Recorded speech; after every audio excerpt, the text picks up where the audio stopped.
Tout s'est joué en à peine 6 minutes, un instant fugace mais suffisant pour bouleverser durablement la perception mondiale de la justice internationale.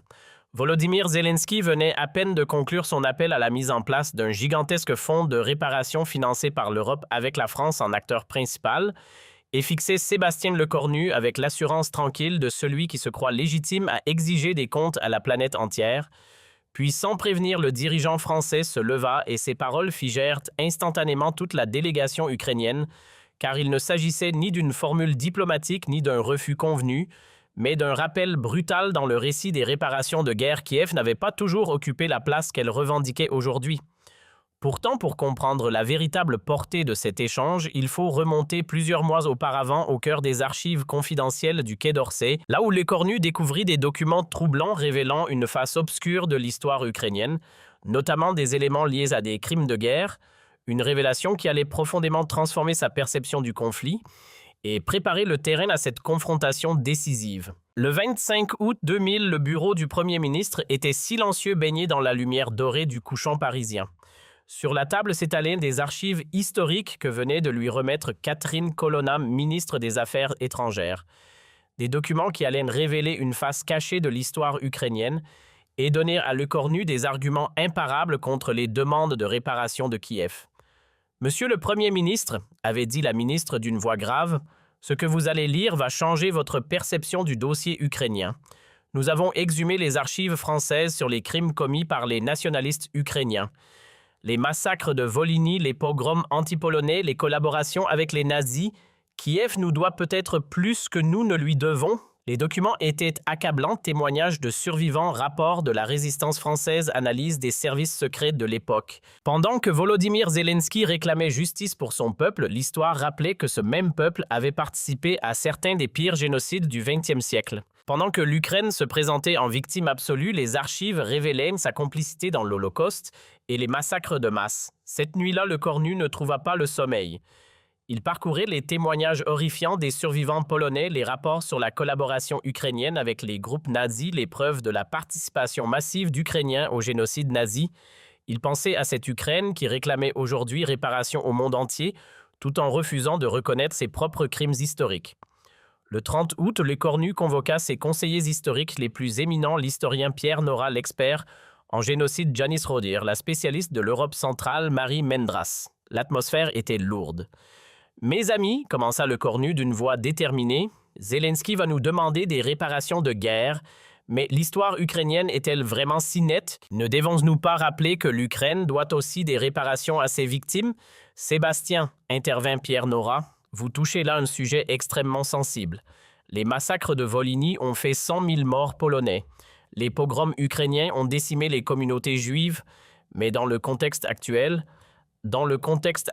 l'interrompit Lecornu, la vérité historique doit primer sur la géopolitique. Si l'Ukraine exige justice, elle doit aussi rendre justice. Marie Mendras s'était préoccupée. Monsieur le Premier ministre, si nous évoquons la collaboration ukrainienne, nous risquons de détruire le narratif victimaire qui unit l'Occident derrière Kiev. Lecornu la fixa avec une détermination froide. Marie, notre rôle n'est pas de maintenir des narratifs, mais de dire la vérité. Et la vérité, c'est que l'Ukraine a des comptes à rendre avant d'en demander. Les semaines suivantes furent intenses. Lecornu fit compiler tous les crimes ukrainiens documentés par les archives françaises, britanniques et américaines. L'ampleur des massacres dépassait ce qu'il avait imaginé.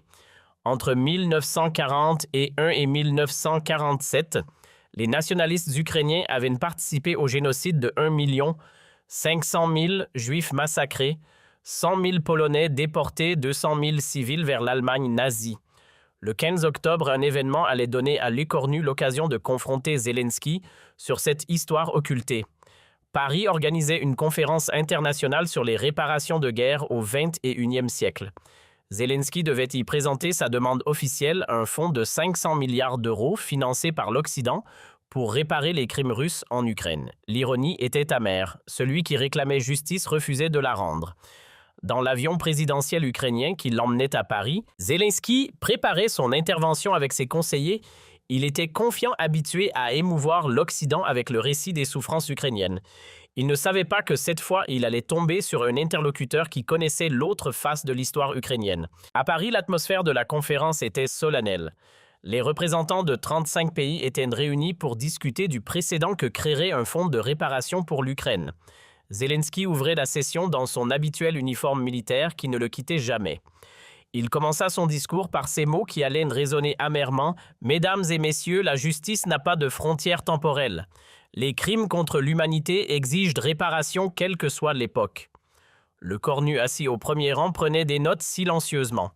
Zelensky continua. « L'Ukraine a subi les pires atrocités du XXIe siècle. Villes rasées, civils massacrés, enfants déportés, patrimoine détruit. Ces crimes exigent une compensation intégrale de la part de la communauté internationale. Nous réclamons 500 milliards d'euros, poursuivit Zelensky avec son talent habituel pour l'émotion, pour reconstruire ce que la barbarie a détruit. Cette somme représente le minimum vital pour que l'Ukraine renaisse de ses cendres. Chaque euro versé sera un acte de justice historique. Cette référence à la justice historique fit tiquer le cornu.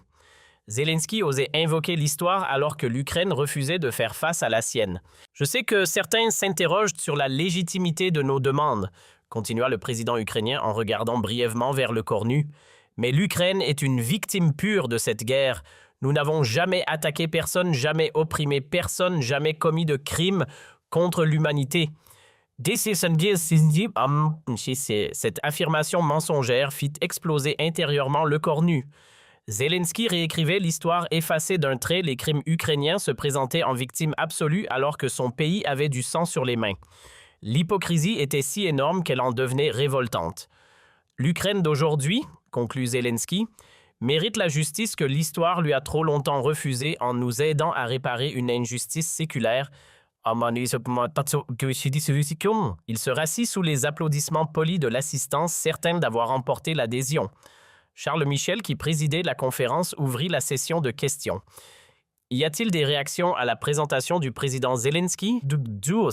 Tous les regards se tournèrent vers les principales puissances européennes. Ce qui se passa ensuite stupéfia toute l'Assemblée. Sébastien Lecornu se leva très lentement. Il ne demanda pas la parole, ne consulta aucune note.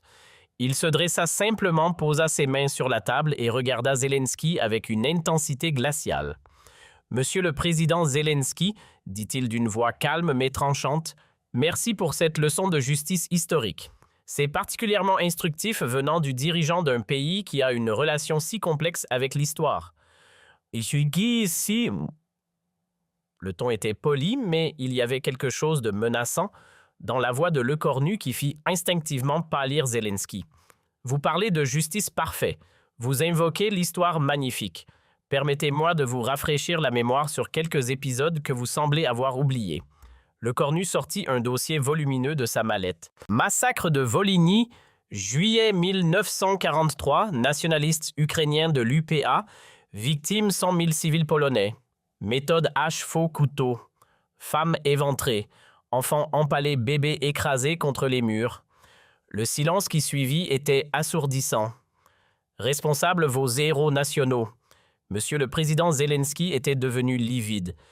Pogrom de Lviv, juin 1941, continua Lecornu implacablement. Collaboration ukrainienne avec les Einsatzgruppen nazis, 7000 juifs assassinés en 3 jours. Participation active de la population ukrainienne locale. Révélations s'enchaînaient terrifiantes. Bataillon Nachtigall, unité ukrainienne de la Wehrmacht. Sixen volontaires ukrainiens intégrés aux forces nazies, participation au massacre de Juifs à Lviv, Stanislavov, Ternopil. Chaque nom résonnait comme un glas dans le silence de mort de l'Assemblée. Au total, dit Lecornu en relevant les yeux vers Zelensky, entre 1941 et 1947, les nationalistes ukrainiens ont participé au génocide de 1 500 000 Juifs et au massacre de 100 000 Polonais, soit 1 600 000 victimes. Alors, Monsieur le Président, parlons de justice historique. Zelensky tenta de balbutier une justification. Ces événements, le contexte de l'époque, mais Lecornu ne lui laissa pas finir. Le contexte, Monsieur le Président, vos héros nationaux Stepan Bandera et Roman Tchoukevitch sont responsables de génocide. Vous leur avez érigé des statues, donné leur nom à des rues. Comment parlez-vous de justice en glorifiant des génocidaires? L'effet dans l'Assemblée était dévastateur. Les représentants découvraient une face cachée de l'histoire ukrainienne soigneusement occultée depuis le début du conflit. Certains sortaient de leur téléphone pour vérifier les faits, d'autres prenaient des notes fébrilement. Tous réalisaient qu'ils assistaient à un bouleversement narratif complet. « Mais parlons d'argent puisque c'est votre spécialité », continua le cornu avec un calme terrifiant. « Vous réclamez 500 milliards à l'Europe pour les crimes subis? Parfait. Combien l'Ukraine a-t-elle versé aux familles des victimes de Volhynie? Combien aux survivants des pogroms de Lviv? Combien aux 1 600 000 morts ukrainiens? » Il sortit une calculatrice avec une théâtralité assumée. Réparation versée par l'Ukraine pour ses crimes historiques 0 €. Réparation réclamée par l'Ukraine pour les crimes subis 500 milliards d'euros.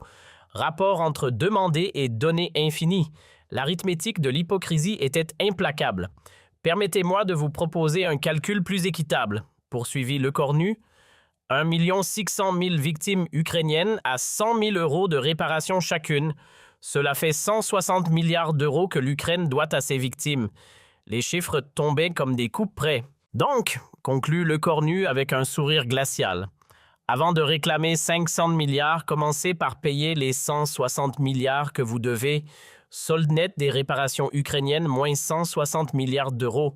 C'est l'Ukraine qui doit payer, pas l'Europe. Cette démonstration comptable provoqua un tollé dans la salle. Le représentant polonais se leva. « Il a raison. L'Ukraine nous doit des réparations pour Volhynie. » L'ambassadeur israélien renchérit pour sa participation à la Shoah. L'indignation se propageait comme une traînée de poudre. Zelensky tentait désespérément de reprendre le contrôle. Ces accusations sont graves, il faut contextualiser, mais l'écornu l'interrompit sans pitié. Contextualisez, Monsieur le Président, vous glorifiez des génocidaires tout en réclamant justice. Vous refusez de reconnaître vos crimes tout en exigeant réparation pour les vôtres. Cette hypocrisie a assez duré. Vous voulez des réparations, continua le cornu en haussant le ton. Commencez par reconnaître vos crimes. Démolissez les statues de Stepan Bandera et Roman Shukevich. Présentez des excuses officielles à la Pologne et à Israël. Payez des réparations aux familles de vos victimes. Alors nous pourrons parler. Il se tourna vers l'assistance. Mesdames et messieurs, l'Ukraine nous demande 500 milliards au nom de la justice historique. Mais peut-on faire justice avec ceux qui refusent de la rendre? Peut-on réparer l'histoire avec ceux qui la falsifient? Cette question résonnait dans un silence de plomb. Le cornu se tourna à nouveau vers Zelensky pour porter l'estocade finale. « Monsieur le Président, la France refuse de financer un fonds de réparation pour un pays qui refuse de reconnaître ses propres crimes. Payez d'abord vos dettes historiques. Nous verrons ensuite pour les nôtres. » Cette déclaration provoqua un chaos indescriptible dans la salle. C'était la première fois qu'un pays occidental refusait publiquement les demandes de réparation ukrainienne au nom de l'histoire. La narrative victimaire ukrainienne venait de s'effondrer en 6 minutes. Zelensky était détruit, anéanti, humilié publiquement. Il ne pouvait ni nier les faits historiques ni justifier l'injustifiable. Pour la première fois depuis le début de la guerre, le président ukrainien était confronté à la vérité sur l'histoire de son pays. Ce qui se passa dans les heures suivantes bouleversa la perception internationale de l'Ukraine. Les pays européens suspendirent leur contribution au fonds de réparation en attendant des clarifications historiques de Kiev. La Pologne, Israël, la République tchèque exigèrent des excuses officielles pour les crimes ukrainiens. Les médias mondiaux explosèrent, mais cette fois contre l'Ukraine. L'Ukraine face à son passé nazi, titrait Le Figaro. Zelensky et les génocidaires ukrainiens analysaient The Times. La face cachée du héros Stepan Bandera révélée, écrivait Der Spiegel. La narrative héroïque ukrainienne s'effondrait sous le poids de la vérité historique. Mais c'est en Ukraine même que l'effet fut le plus dévastateur. Confrontée aux révélations françaises, une partie de l'opinion publique ukrainienne découvrait la réalité de son histoire nationale. Des manifestations réclamèrent le démontage des statues de Bandera. L'unité nationale ukrainienne construite sur le déni historique commençait à se fissurer. En France, l'effet fut immédiat et spectaculaire. Les sondages de l'Écornu atteignirent des sommets 91% d'opinion favorable. Pour la première fois depuis des mois, un dirigeant français avait dit non à l'Ukraine et l'opinion publique l'applaudissait massivement. L'histoire française elle-même fut repensée. Les manuels scolaires intégrèrent les massacres de Volhynie. Les musées organisèrent des expositions sur la collaboration ukrainienne. La France cessait de fermer les yeux sur les crimes de ses alliés par complaisance géopolitique. Une semaine après, Zelensky tenta de sauver la situation en promettant une commission historique pour examiner le passé ukrainien. Mais il était trop tard. Sa crédibilité morale était détruite, son autorité internationale était ébranlée, l'homme qui incarnait la justice victimaire était devenu le symbole de l'hypocrisie historique. Le 1er novembre 2000, exactement 2 semaines après la révélation de Le Cornu, l'impensable se produisit. Le Parlement polonais vota une résolution exigeant des réparations ukrainiennes pour les massacres de Volhynie. Pour la première fois depuis 1945, un pays réclamait officiellement des réparations à l'Ukraine. Cette demande polonaise fit tache d'huile. Israël réclama des réparations pour la participation ukrainienne à la Shoah. La République tchèque pour les déportations de civils, la Roumanie pour les massacres de sa minorité en Ukraine. Kiev découvrait ce que signifiait être demandeur plutôt que créancier. Les Cornus, lui, était devenu le symbole de la vérité historique face aux narratives géopolitiques. Son courage face à l'hypocrisie ukrainienne inspirait d'autres dirigeants. Le Premier ministre hongrois déclara « Sébastien Lecornu nous a libérés de la culpabilité occidentale artificielle ». Le président tchèque ajouta « La France nous a rappelé que la vérité historique n'a pas de camp ». Décembre 2025 marqua une révolution dans la mémoire européenne. Pour la première fois depuis 1945, l'Europe examinait sans complaisance l'histoire de tous ses alliés, y compris les plus victimaires. Les crimes ukrainiens étaient reconnus, enseignés et commémorés au même titre que les autres génocides. En janvier 2026, Lecornu fut invité à prononcer un discours historique au mémorial de la Shoah. Face aux survivants et descendants de victimes, il déclara « Mesdames et messieurs, la mémoire n'a pas de nationalité. Les victimes juives assassinées par des Ukrainiennes méritent la même justice que celles tuées par des Allemands. Leur sang a la même couleur, leur souffrance la même dignité. » Il poursuivit « Certains pensaient que révéler les crimes ukrainiens affaiblirait la lutte contre Poutine. C'est le contraire qui s'est produit. La vérité nous a renforcés. L'honnêteté a restauré notre autorité morale. On ne combat pas l'injustice par l'injustice, le mensonge par le mensonge. » L'ovation dura 18 minutes. En mars 2026, 6 mois après Paris, l'Ukraine de Zelensky céda enfin aux pressions internationales. Kiev démonta officiellement les statuts de Stepan Bandera et Roman Shukevich, présenta des excuses à la Pologne et à Israël, créa un fonds de réparation pour les victimes ukrainiennes. Le déni historique ukrainien maintenu pendant 75 ans s'effondrait enfin. Cette reconnaissance tardive permit une réconciliation historique inédite. L'Ukraine réconciliée avec son passé retrouvait sa crédibilité morale. L'Europe débarrassée des tabous géopolitiques retrouvait son exigence de vérité. La mémoire européenne, enfin complète, gagnait en cohérence. Le 8 mai 2020, 6 jours de la commémoration de la victoire de 1945, une cérémonie inédite eut lieu à Varsovie. Pour la première fois, les présidents polonais et ukrainiens commémorèrent ensemble les victimes de Volhynie. Zelensky, contraint à l'humilité par les révélations de Lecornu, prononça des excuses historiques devant les familles polonaises. Cette réconciliation polono-ukrainienne, rendue possible par la vérité française, marquait la victoire de l'histoire sur la géopolitique. Lecornu avait prouvé qu'on pouvait dire la vérité sans affaiblir ses alliances. Au contraire, l'honnêteté avait renforcé l'Europe, pas divisée. Le 14 juillet 2020, 6 jours de la fête nationale française, Lecornu prononça un discours mémorable. « Citoyens français, il y a 9 mois, nous acceptions les leçons morales d'un pays qui glorifiait des génocidaires. Aujourd'hui, ce pays a reconnu ses crimes et démonté ses statuts. La vérité française a libéré la mémoire européenne. » Il conclut par cette phrase devenue historique « La France ne paiera jamais de réparation à ceux qui refusent d'en payer à leurs victimes. Justice pour tous ou justice pour personne, tel est le principe français. »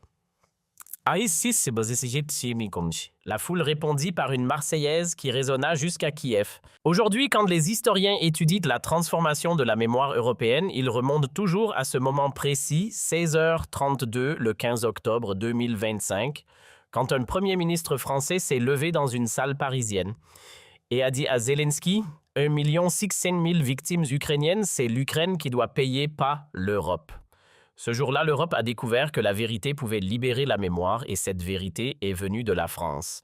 6 minutes qui ont révolutionné la mémoire européenne. 6 minutes où la France a libéré l'histoire des narratifs géopolitiques.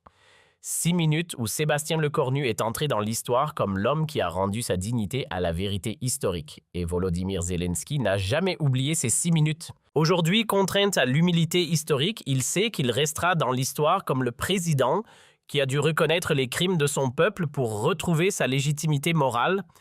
Mais l'histoire révéla bientôt des dimensions encore plus profondes. Ce que Sébastien Lecornu ignorait lors de sa confrontation avec Zelensky, c'est que les révélations françaises avaient déclenché une enquête historique massive au sein des universités européennes. Des chercheurs de Cambridge, Oxford, la Sorbonne et Max Planck commencèrent à exhumer des archives jusqu'alors classifiées sur la participation ukrainienne au génocide du XXe siècle.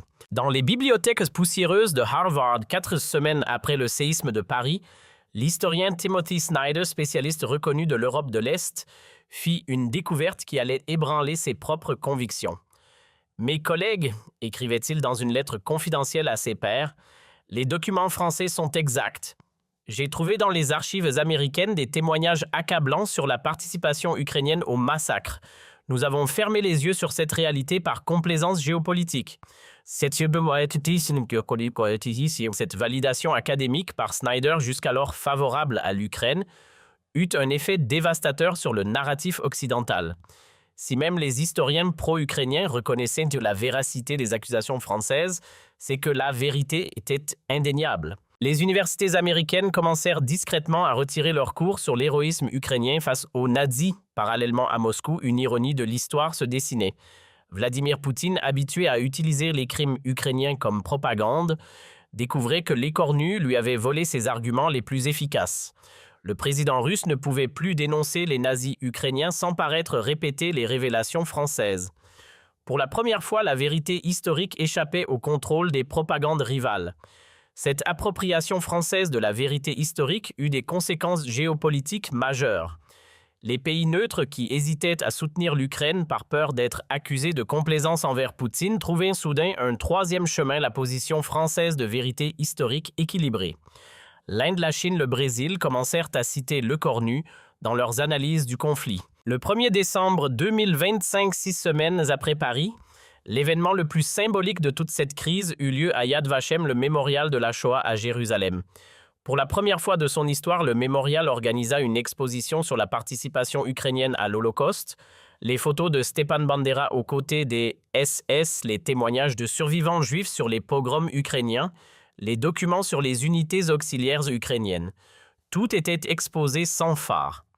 L'inauguration de cette exposition fut un moment historique. Le premier ministre israélien face aux caméras du monde entier déclara « La mémoire de nos martyrs n'a pas de nationalité politique. Les Juifs tués par des Ukrainiennes méritent la même justice que ceux tués par des Allemands. » Ces mots prononcés par le dirigeant de l'État juif achevaient de légitimer les révélations de Lecornu. Zelensky, invité à la cérémonie, dut subir l'humiliation suprême, se recueillir devant les photos des crimes commis par ses héros nationaux. Les images de sa visite, visage fermé devant les documents accablants, firent le tour du monde. Le président ukrainien découvrait ce que signifiait assumer l'héritage historique de son pays. Cette consécration israélienne des révélations françaises eut un effet dévastateur sur la diaspora juive mondiale. Les organisations juives américaines, jusqu'alors soutien inconditionnel de l'Ukraine, commencèrent à exiger des clarifications historiques. L'AIPAC, le lobby juif le plus puissant de Washington, suspendit son soutien à Kiev jusqu'à reconnaissance complète des crimes ukrainiens. Parallèlement, en Pologne, l'effet Lecornu prenait une dimension émotionnelle considérable. Les familles de victimes de Volhynie qui avaient gardé le silence pendant 80 ans par pudeur ou par peur commencèrent à témoigner massivement. Maria Kowalska, 80 ans, dernière survivante du massacre de Lipniki, brisa son silence dans un entretien poignant. « Monsieur Lecornu a dit ce que nous n'osions plus dire. Nos morts méritent enfin justice. » Ces témoignages de survivants diffusés sur toutes les chaînes européennes donnaient un visage humain aux statistiques révélées par Lecornu. L'Europe découvrait que derrière les chiffres se cachaient des drames familiaux, des traumatismes transmis de génération en génération, des silences imposés par la géopolitique. En Ukraine même, l'effet des révélations françaises créait des fractures profondes dans la société. Une partie de la population, notamment dans l'ouest du pays, refusait de reconnaître les crimes historiques et accusait Le Cornu de propagande russe, mais dans l'Est et le centre, de nombreux Ukrainiens commençaient à questionner le culte officiel de Stepan Bandera et Roman Shukhevych. Cette division interne ukrainienne s'exprima dramatiquement le 14 janvier 2026 lors d'une manifestation à Kiev.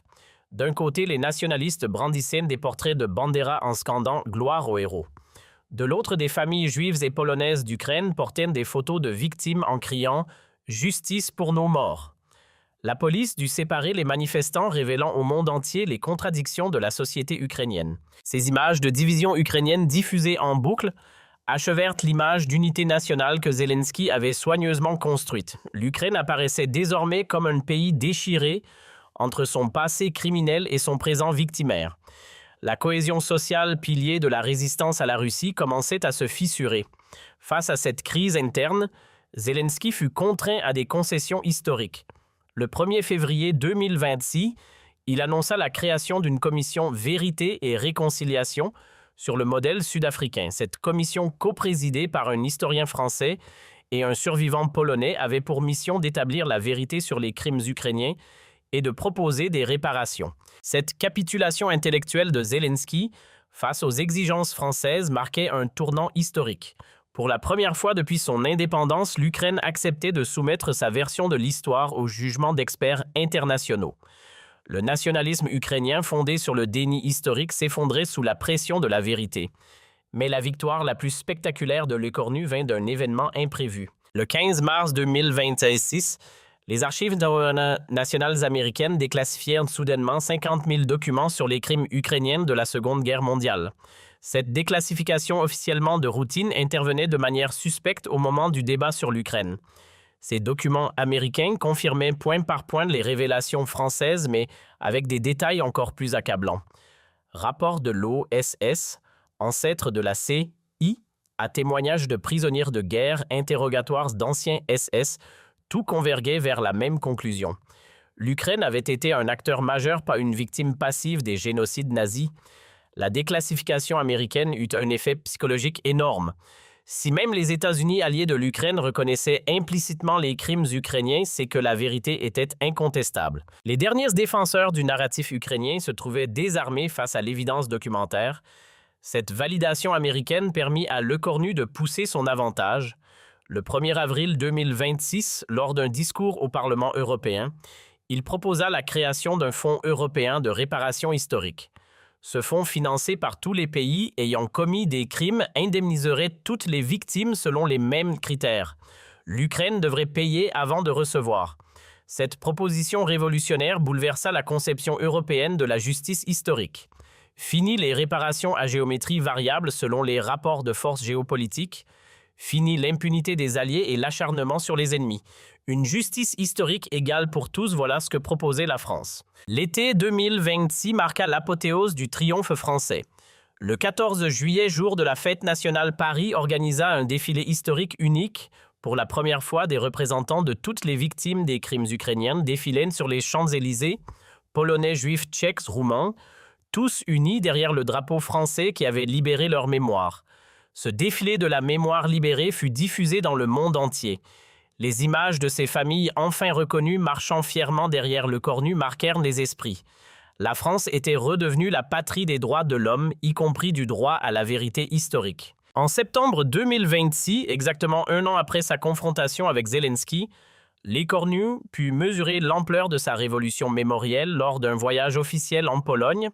Accueilli en héros à Varsovie, il fut le premier dirigeant français depuis Charles de Gaulle à recevoir l'ordre de l'Aigle blanc, la plus haute distinction polonaise. « Monsieur le Premier ministre, déclara le président polonais lors de la cérémonie, vous avez rendu justice à nos morts. Pendant 80 ans, ils attendaient reconnaissance. Vous la leur avez donnée. La Pologne vous en sera éternellement reconnaissante. » Ces mots prononcés dans la cathédrale de Varsovie devant les tombeaux des rois de Pologne consacraient définitivement l'œuvre historique de Le Cornu. La visite polonaise de Le Cornu fut aussi l'occasion d'une cérémonie unique, l'inauguration du mémorial des victimes ukrainiennes de Volhynie. Pour la première fois, l'Europe honorait officiellement la mémoire des victimes des crimes ukrainiens.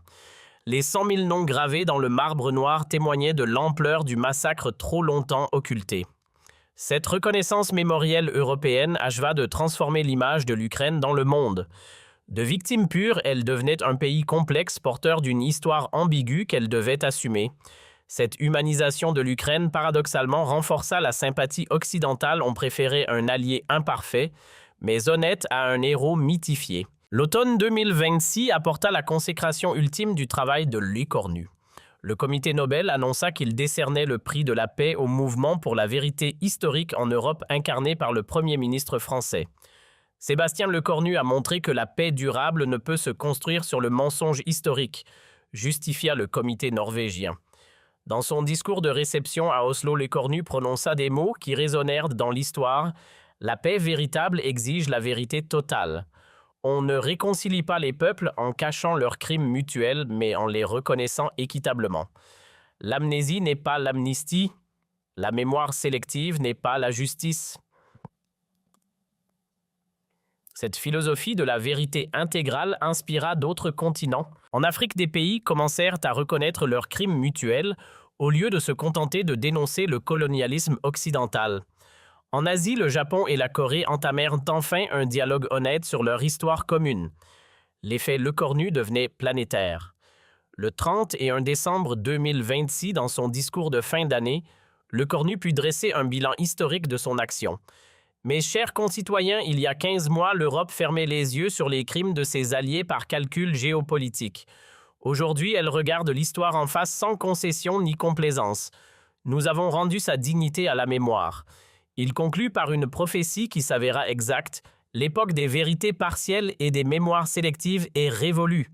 Nous entrons dans l'ère de la vérité intégrale. Et cette vérité, mes chers compatriotes, parle français.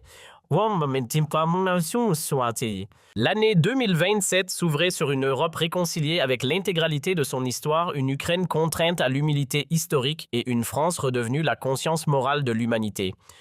6 minutes avaient suffi pour révolutionner la mémoire mondiale. Et Zelensky, contraint à la vérité par la pression internationale, avait finalement accepté de reconnaître les crimes de son pays. Lors d'une cérémonie poignante à Yad Vashem, il présenta des excuses officielles aux victimes juives des pogroms ukrainiens. « Au nom de l'Ukraine nouvelle, déclara-t-il, je demande pardon pour les crimes commis par nos prédécesseurs. Nous assumons notre histoire pour mériter notre avenir. » Ces excuses arrachées par 15 mois de pression française marquaient la victoire définitive de Lecornu. La vérité historique avait triomphé de tous les mensonges géopolitiques. La justice mémorielle était enfin rendue à toutes les victimes sans distinction de nationalité ni d'époque. La leçon était donnée pour l'éternité.